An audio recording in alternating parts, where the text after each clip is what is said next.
Hi folks, welcome to the Prepared Homestead. This is Travis. Thank you all for stopping by to watch. I don't want to sound like an alarmist. I don't want to sound like I'm just trying to spread some doom and gloom and fear porn and all that kind of other stuff, because that is certainly not it. We definitely need to keep our heads and our wits and everything level, emotions under control.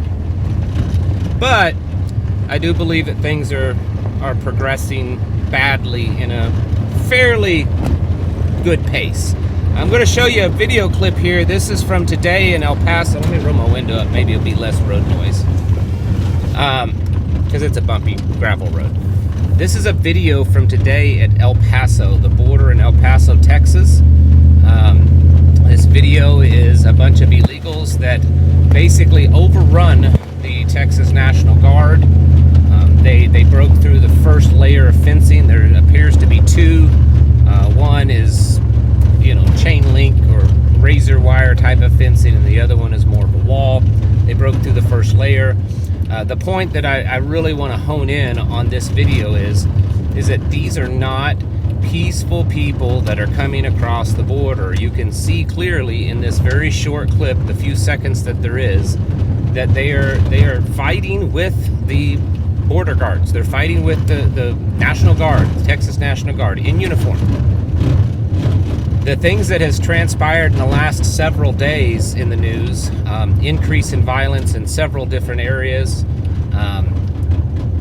openly talking about, illegals openly talking about how that they're going to just start squatting in abandoned properties or empty vacant homes. Maybe you have a rental property or property for sale.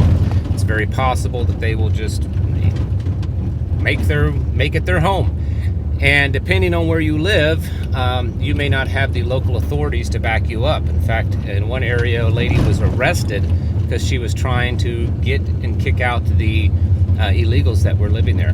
The stuff that's going on in the news right now, a combination of mainstream news and independent just people reporting on it, it is becoming a major topic. Now, is this because it's planned that way? Are they doing this on purpose?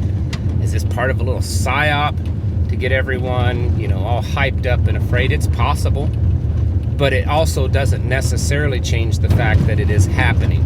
I mean, there's most certainly been many victims of crimes, of things that's happened because of people pouring across the border. And now with Haiti, it's just they're already saying. In fact, the United Nations did some resolution talking about something like 1.3 million, 1.5 million Haitians that should receive refugee status. Well, where do you think they're going to go? Do you think they're going to take them out of Haiti? That's 80 miles or something like that.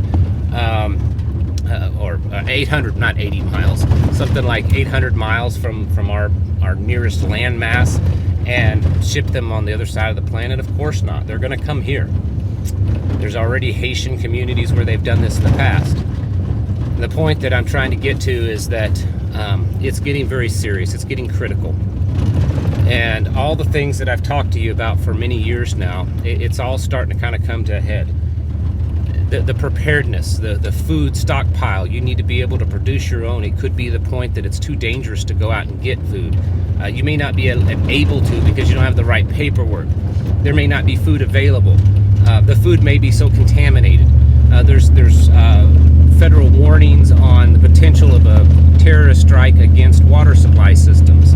So you better have your water source and be able to purify it. Have that all nailed down.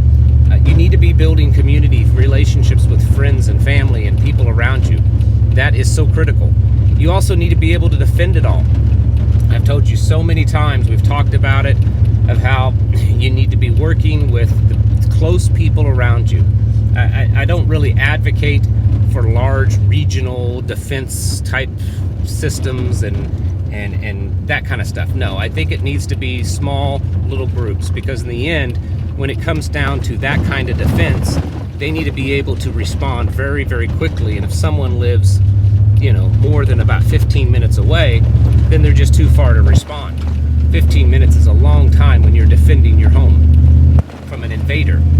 But you need to be nailing this down. You should be stocking up on the pew seeds and the big boom sticks, making sure you have them. You don't have to have the fancy stuff. Don't listen to a lot of these YouTubers where they want to convince you that you have to have this, you know, $2,000 rifle and this $900 this and you know, and another $400 or $500, $1,000 scope. You don't need that. If you can afford it, that's fine, but you don't need it. What you do need is something that you're comfortable with, something that functions and that you're proficient in it. You don't have to be some Delta Force Navy SEAL. You just need to know how to use it. You need others around you too, because if you're one person and you're defending yourself from a dozen people coming up your driveway, it's not going to last very long. You need to have others on your side. This kind of stuff needs to be done now. You should have already been working on it. Okay, this is something you should have been working on a long time ago, and most definitely now you should be working on it very actively. It should become a very prominent part of your life. Preparing, training, developing skills, developing relationships. Developing relationships if you live in a small community. What are the local county emergency management, the local fire department, the local sheriff's department? You know, unless you live in a more developed and liberal type of area, these rural areas that are still conservative, they're trying to prepare for it too, and they may be very open to having conversations with you, especially if you're willing to assist in some ways. It's getting to be crunch time. It's time to buckle up. It's time to take this serious. I'm not advocating any kind of violence or vigilanteism at all. We're not there yet, okay? We may get in the future, but right now, I think for the most part, I mean, certainly if you've got to defend yourself right now, do it. Don't get me wrong. I'm just talking widespread. But I do think that where we're at right now is that you have to have your head in this game, or you're going to lose. You need to be taking it serious. You need to be spending the extra money. You need to be spending the extra time. You need to be putting the effort into building relationships and building the systems that you need to exist when it all comes falling apart, or you can't have access to it for whatever reason. Because that day could come, and that's going to take some work. And sometimes the work isn't the cool kind of work. It's not the fun kind of work. It's the hard work. It's putting yourself out there. It's giving of yourself to others to build those relationships. This is the kind of stuff you've got to be doing, folks. It's getting crazy. We're being invaded. And we are, as far as I can tell, are in a somewhat state of war between overseas stuff, between the cyber warfare, between the invasion at our borders, and too many people are sitting by asleep because they don't want to believe it's true. Don't let yourself be one of them. Get ready and get stocked up, get prepped up, get trained up, get your skill levels up, get your community, your tribe, your whatever it is, get it ready. Because this problem isn't just going to go away. It's only going to get worse.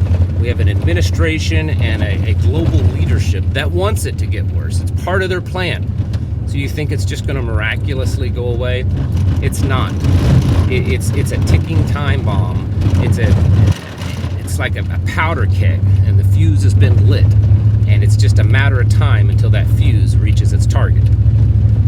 You need to get your houses in order and be preparing yourselves mentally, physically, and spiritually. Thanks for watching. Catch you in the next video.